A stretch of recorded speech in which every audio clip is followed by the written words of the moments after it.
In today's show, I'm going to be looking at the Cleveland Cavaliers from a fantasy basketball perspective for the upcoming season. Michael Bolton. Thanks, Josh. It's Michael Bolton here, and it's time for another episode of the Locked On Fantasy Basketball Podcast. Let's get to it. Let's get to it, indeed.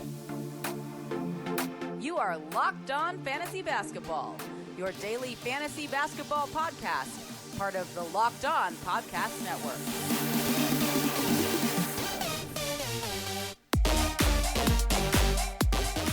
Hello and welcome to the Locked On Fantasy Basketball Podcast, brought to you by Basketball Monster. My name is Josh Lloyd and I am the lead fantasy analyst at basketballmonster.com and at Yahoo Sports Australia. And you can find me on Twitter, as always, at redrock_bball and on Instagram at Locked On Fantasy Basketball. We're here for part 2 of the Cleveland Cavaliers season preview. Go and check out the first one I did with Evan Damrell of Locked On Cavs, previewing the rotation. His thoughts on how things work out, starters, bench guys, discussing the Lauri Markkanen deal, Collin Sexton's future, all of that stuff. If you are watching on the video, you will see a link to that show at the end of the show, or you can just easily go and check out my season preview playlist, which is readily available on YouTube and in the audio feed as well.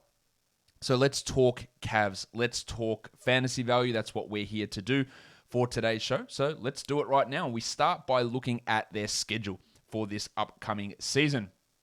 They have 53 quality games, which is great. Really good news. That's a pretty high number.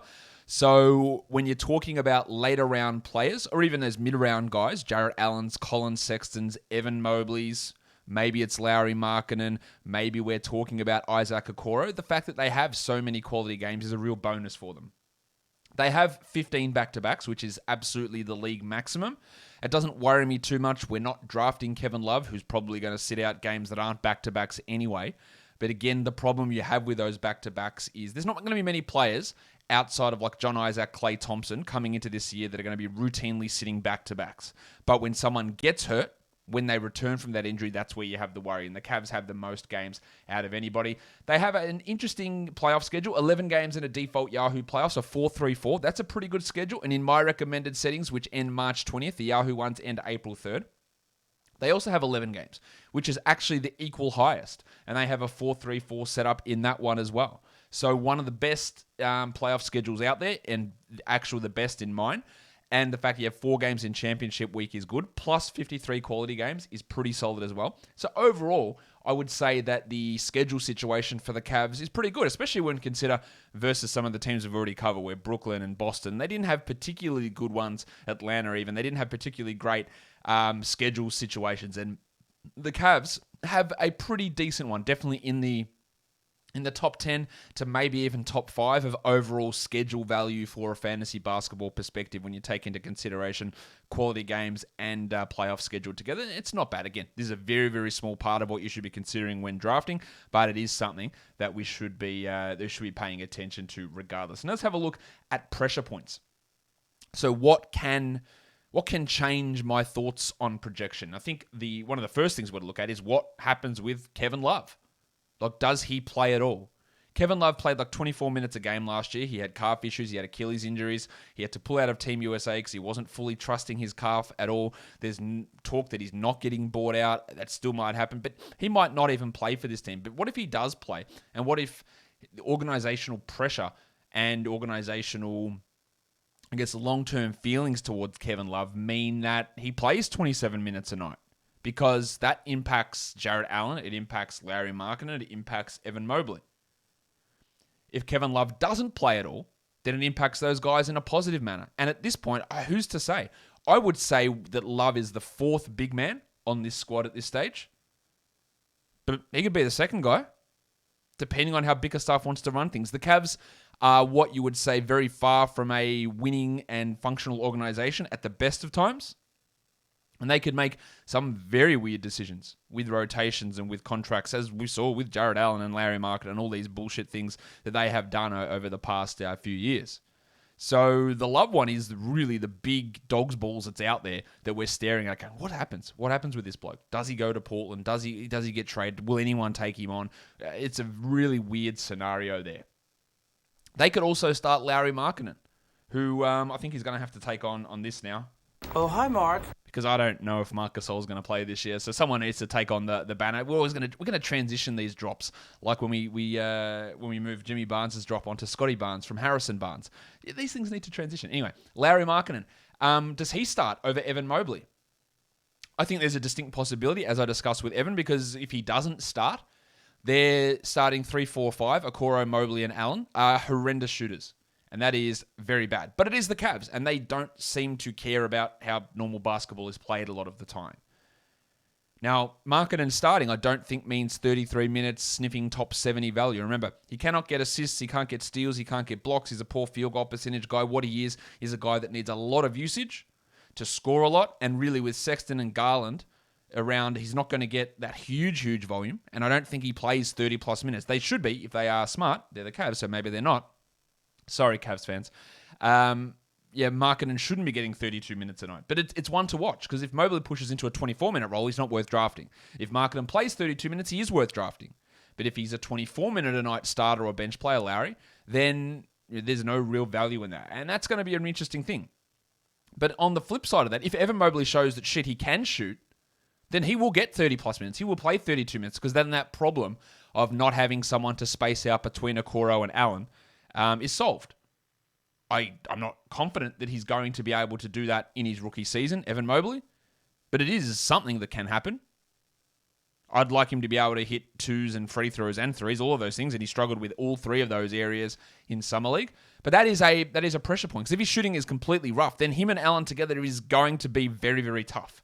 And he might end up playing 24 minutes and coming out early and then playing just the backup minutes behind Jarrett. And Markkanen gets more playing time. Or if the shooting happens, he plays 34 minutes and Markkanen is completely neutralized.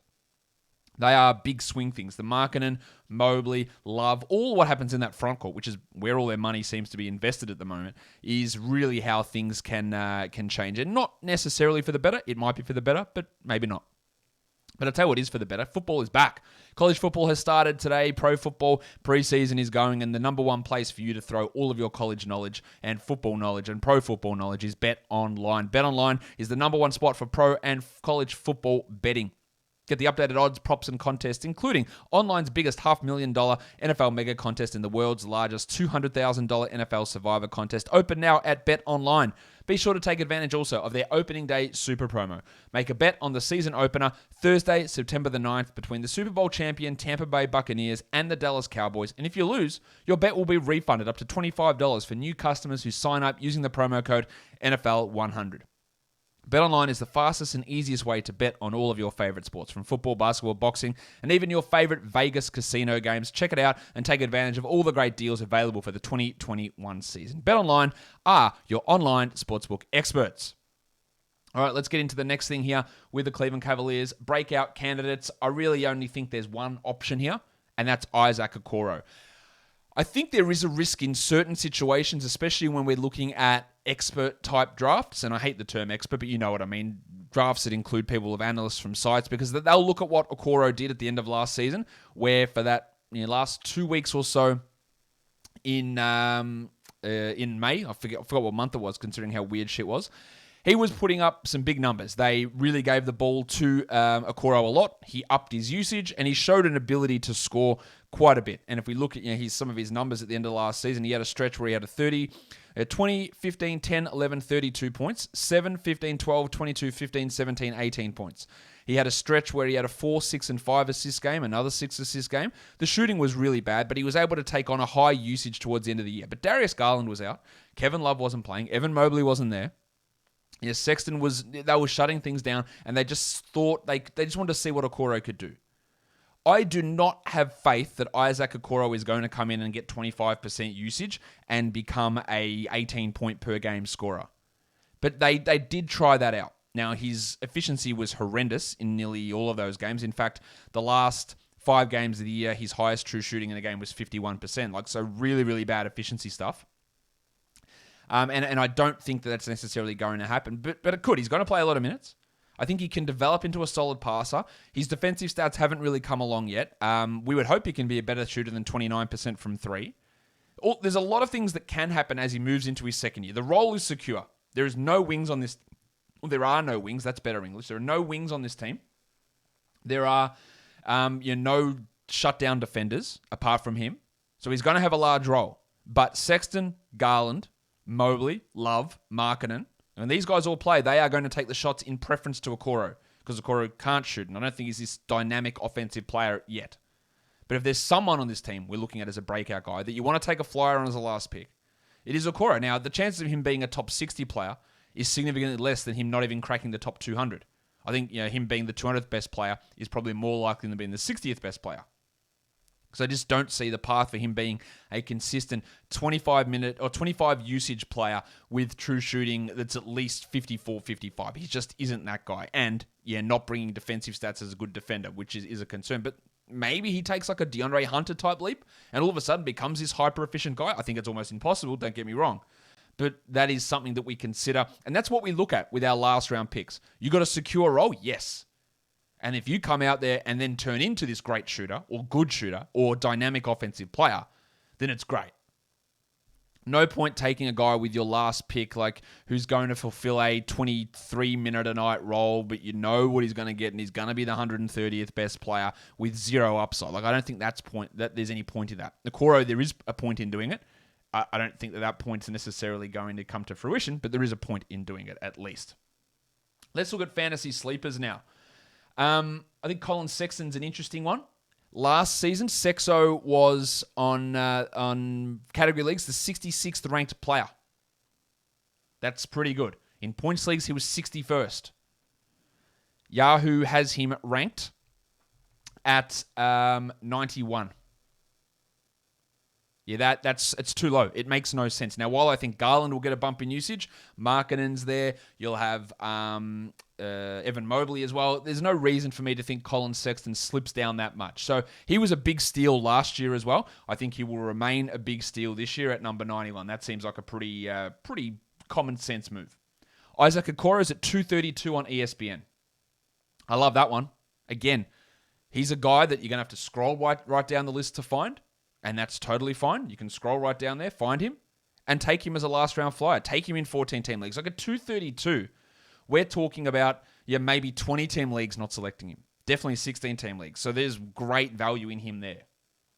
Rubio's at 198, and I include that just because they didn't have a backup point guard last year, this Cavs team. Rubio can be that. He can get 5-6 assists with 1.5 steals, and in 16-team leagues, 14-team leagues, there is value in him. And there is some value in him at 198. I think Darius Garland, on ESPN, he is at 57. That maybe is too high. I don't think it's too bad. But the interesting thing on ESPN, his rank is 57. His ADP is 82. People are not buying Darius Garland. If I get Darius Garland at 82, I am real happy about that. There is legitimate top 40 potential for Garland this season. He could average 20 and 8 with 2.5 threes. I think there's absolutely huge potential for Garland this season. So the 57 rank on ESPN makes sense. The ADP at 82 is great. He's at 69, of course he is, on Yahoo. Giggity! And I think that's about fine. 94 on FANTRAX is far too low. And then we'll look at a couple other FANTRAX ones. Kevin Love's at 311. Now, I don't know if Kevin Love's even going to play. But I do know that at least in a 20-team league or an 18-team league, I will take a flyer on Love. And at 311, he's not a part of any single league at that rank. And then also, again, FANTRAX's current rankings are based on total values from last season at the moment. Therefore, Evan Mobley is currently ranked 1,149th. Now, if you doubled the player pool in the NBA, you don't even get to 1,100 players in the NBA. But what is important there is scenarios. If you want Evan Mobley, search him in the search bar, scroll way down because he's not going to appear at the top of your lists. Just go and find him. I think that Mobley, when we're talking about him for fantasy, he's probably going to be like an 11th round guy, 12th round sort of player. There is risks associated with him and those minutes and with Markkanen there for sure. I think he's a better points league guy that maybe you look at as a 10th round guy, probably category 11th and 12th. But if you miss out on Evan Mobley in a draft, I don't think you should worry. You shouldn't reach for a rookie really ever. And Mobley is definitely one of those guys that I don't think that we're in any situation where we're reaching for him for our fantasy drafts. I just don't think there's any point in that. But, if he's sitting right down the back end of a draft and you want to take a flyer on someone at round 13, I'd probably do Mobley over Okoro. His fantasy game is significantly better with passing, with blocks, with rebounds, with good field goal percentage, with some scoring ability, which Okoro doesn't really bring. But he's going to be right down that list there. So to me, He's a guy that we look at as a 12th, 11th round guy. Maybe you go 10th in a points league type scenario for Evan Mobley. Let's look at some bust type options. And let's talk the same guy again, because Mobley on Yahoo is at 78. Now that's way too high. I think best case scenario, he could be 75th. But a rookie with Allen, Love, Dean Wade, Lauri Markkanen there, where they might play him 26 minutes to begin with. He might have bad free throw percentage, bad field goal percentage, low usage to begin with. There is absolutely no justification at all for taking Evan Mobley at 78. That's round 7. That is foolishness. I think he should be probably 4th rookie off the board. He should get drafted in standard leagues. As I said, 11th, 12th round probably. 78, you are absolutely dreaming to have Evan Mobley at that position. It makes no sense. He's at 82 on ESPN, which is also too high, and I don't love that. Collin Sexton, he's at 54 on ESPN. Now, I talked about him being at 91 on Yahoo. That's a big discrepancy. Now, his ADP Sexton on ESPN is 68, which I think is about fine. That's not too bad. But at 54, that's expecting him to improve from last year. Now, and to get better, where you've added more talent to the team and more Garland and Mobley there and Markkanen there, which I don't think Sexton, who relies so much on high efficiency, high usage, is going to necessarily get significantly better from last year. And taking him at 54 would indicate that you think that. And then two guys that I mentioned in the sleeper section, because it all depends. And people ask me, who's a sleeper? And I go, well, I don't know until we get rankings and data out. And now we do have it. And Kevin Love is at 153 on ESPN. That's too high. I wouldn't want to take him in a 12-team league at the end there. I just don't think there's much value in that. And ravishing Rick Rubio. FANTRAX has him at 107. So you're going to be getting into round 10, round 9. You're going to see Rubio at the top of your board. And you're going to be going, what's going on? Do I need to be taking Rick Rubio there? The answer, of course, to that is no. But he's going to be there at the top of your board. So you've got to realize that that's a poor selection. He's like a 14-team league guy or an assist streamer or someone, if I'm desperate for assist, my team just needs that boost of assist in my last round. I don't mind that Rubio one because he could play 25 minutes playing next to Sexton, playing next to Garland, although I don't really love the fit of him next to Garland. But their backup guard situation is Rubio and nobody else. Like nobody else. Dylan Windler, lol. Damian Dotson, come on. Broderick Thomas, who they haven't even re-signed yet. Like their backup situation for guards is horrendous. The Discman, C.D. Osman, like no. He's more of a 3 anyway. And even if he plays the 2, who the hell is their backup 3? Their backup guard situation is rough. Like it is real rough. And that is important to note. But I tell you what isn't rough, and that is buying your auto parts from Rock Auto. Why would you go? Have you got rocks in your head? You go to a local chain auto parts store? Seriously, that's foolish behavior. That's reprehensible because the parts that you get from Rock Auto, they're cheap. They're reliably low, these prices. You can save 30, 50, even 100% on the price for the same part that you get from your local dealership or a chain auto store. There's no need to go to one of those stores and deal with intimidating questioning from that bloke behind the counter. Mate, get out of here. Go to rockauto.com, a family business serving online auto parts customers for 20 years. And when you browse their easy-to-use website and find the parts that you need, there'll be a box that says, how did you hear about us? And you say, Locked On, guys. So you type in Locked On in that box. They know that we sent you. Amazing selection, reliably low prices, all the parts your car will ever need, rockauto.com. Just talking about Rock Auto, yeah, I get passionate about it. I expend energy. So I need to replace that energy, and I do that with a delicious Built Bar. Built Bar are the best tasting protein bars ever. If you haven't had a Built Bar, I don't know what you're waiting for. Get yourself a box. Get a mixed box. You can try all of those flavors and find out your favorite. Your favorite should be cookies and cream. Maybe it's coconut. Maybe it's raspberry. Maybe it's almond. Almond, that's not right. Maybe it's strawberry. That's one of the flavors. But there is special edition grasshopper cookie. People seem to love that one. Raspberry cheesecake. Get that into here as well. These are not just delicious tasting protein bars, though. They are healthy. 17 to 18 grams of protein. 130 to 180 calories, 4 to 5 grams of sugar, and 4 to 5 grams of net carbs. So go to built.com, use our promo code LOCKED15, LOCKED15, and you will get 15% off your order at built.com. So get a box of Built Bars for 15% off using the promo code LOCKED15. Built Bar is the best tasting protein bar ever. All right, that brings us on to some deep league targets. Okoro, or deep league targets, or last pick in standard league type guys. Isaac Okoro, I've mentioned already. yeah, you're going to be grabbing him in like 14, 16 team leagues, but I don't mind it as a last round pick in a 12 team league for sure. I think the Discman, C.D. Osman, is someone that we can take a look at there. Now, Osman is a guy that was the 241st ranked player last year in 26 minutes. His Yahoo rank is 247. ESPN at 168 is way too high, but he is a guy that is going to have a role because there are no wings on this team. If Okoro is hurt or if Sexton gets hurt, he's going to have to play, and he can be a high-volume guy who has shown an ability to generate some assists as well. So he is a valuable option because there is at least a pretty sizable role there for Osman at this point, given the way that this team looks. And one to watch is a guy that put up some interesting numbers at the end of last year, Dean Wade. Wade played 19 minutes a game last year. Towards the end, he was playing big minutes. They were playing him wildly out of position at the three. But if Kevin Love isn't on this team, the backup big men are going to be Markkanen and Wade. And he's going to have an every night role, probably 17, 18 minutes. And if Allen is hurt, if Mobley's hurt, if Markkanen is invariably hurt, then Wade is going to push into a large role. And he showed an ability to shoot at some point. He showed some defensive ability. And for a guy that worked his way from a two-way deal onto a full-time contract, and maybe in this situation, can work into a main rotation role, I think Dean Wade's at least a deeper league guy to pay attention to, at least over a Fionde Kabengele or a Lamar Stevens type. Dean Wade is clearly ahead of those guys in the rotation for Cleveland at this point. And then let's get on to the rest. And we haven't really talked about this bloke yet, and that is Jarrett Allen. Allen is the 92nd ranked player on Yahoo. He is 88th on ESPN. And I think that's about right. He was the 76th ranked player last year.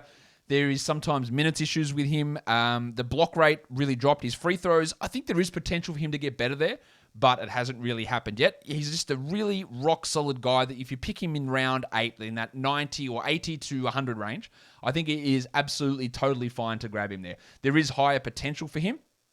I think points leagues, he can maybe be a top 70 guy because the free throw percentage keeps him back. And if you are punting free throws, he does become like a top 70, top 75 type of player. But he is someone that we take a look at. I haven't really spoken. I was going to say I haven't really spoken about Darius Garland, but I have. I think he can really push. To me, he's a top 60, top 65 type of guy who can push into the top 40. Let's talk Markkanen, who last year was 143rd in 26 minutes a night. I don't think that's crazy to expect from him again. 26, maybe he starts and plays 30 minutes. And take all of this into consideration, I have historically been lower on Lauri Markkanen than everybody. I hated it when the Bulls picked him at number 7. People were anointing him the next star. He's going to be a top 30 fantasy guy. I never saw it, all right? And now, some public perception is coming back to where I was on him earlier on. And people look at it and go, Lauri Markkanen, he's great. He just needs his opportunity. He'll start. He'll play 32 minutes. I don't see that. To me, he is a guy who offers so little in terms of ball movement and defense, and even overall efficiency is pretty bad for him, that he's best suited to be, a bench role Ryan Anderson type player. That's as a 3-point specialist who I don't think you want to pump the ball into his hands a huge amount. So I'd happily take him in one of the last rounds, but I'm not expecting him to push back to be a top 70, top 80 guy. It could happen. I think it's complete mismanagement to sign Jarrett Allen to draft Evan Mobley and then say, screw that, we're going to play Lauri Markkanen 30-plus minutes. That seems insane to me. But it is the Cavs, and they paid him an insane contract for what he's worth. He's nowhere near worth that amount, but he is someone I think to have some sort of a look at. Dylan Windler, I thought he could come in and be a pretty solid defender and shooter and rebounder. He's just been rooted by injuries, and the shooting hasn't been there. There is an open rotation spot on this team. Maybe he grabs it, but I don't think we should be fired up about him for fantasy. And then the last guys, Lamar Stevens, Damian Dotson, and Fionde Kabengele. Kabengele's got a good fantasy game. If he could actually be good enough to stay on the court, he can't, so that's not going to have any impact. Dotson played way too much last year. He was playing point guard at times because there was no point guards on this squad. He is not going to have that level of role, but he could move into that Dylan Windler backup shooting guard type position and hit some threes. At least he's someone who can shoot a little bit as a backup guard. And Lamar Stevens, he's totally fine to be your 12th best player. Not in fantasy, on an NBA squad. But there is, I don't think, really too much upside at all with someone like Lamar Stevens. And that is your Cleveland Cavaliers for this season. Don't forget, you can follow this podcast, Apple Podcasts, Google Podcasts, Stitcher, Spotify, and on the Odyssey app. On YouTube, give me a thumbs up. Give me a thumbs down if you hate it. Whatever. Just thumb it somewhere. Leave a comment down below. Follow this. Subscribe to this podcast on YouTube. Follow it Apple Podcasts, Google Podcasts, Stitcher, Spotify, Odyssey. I can't remember if I already said that. Anyway, it doesn't matter. I'll say it again. Tell your friends. Check out the rest of this series as well, guys. We are done here. Thank you so much for listening, everyone. See ya.